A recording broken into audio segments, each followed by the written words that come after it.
Okay, my name is Timo Prusti, and I am the Gaia project scientist working for the European Space Agency, located at ESTEC, where we are monitoring the progress of the development of this mission, which is fundamentally doing astrometry, photometry and spectroscopy of more than 1 billion stars in our galaxy. The advantage of Gaia is that when we go to space, we are going to get extremely stable conditions, and this is required for the high microarcsecond accuracy, which otherwise cannot be done at all from the ground.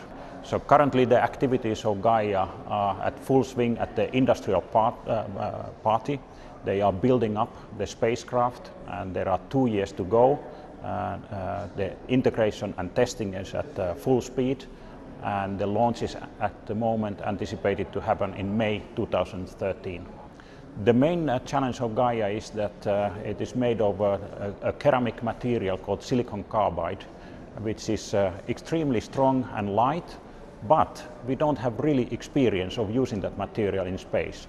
So every day is at the lab a challenge how to manage this very difficult material, which in the end has to provide the stable optical bends for all the measurements.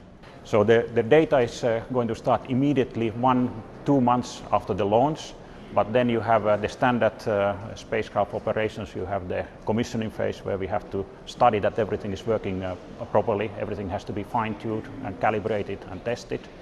And after about 4 months, we start the routine phase, doing routine data. This will be also constantly processed by the scientific community.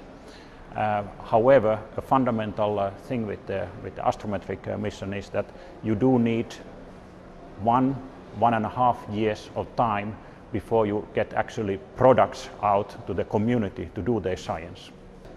After the mission Gaia, we are actually so focused at the moment in Gaia that it's very difficult to see the future. We are already doing orders of magnitude improvement to Hipparcos, and it's even difficult to see what are the issues we have to face when the next problems of science are on the table.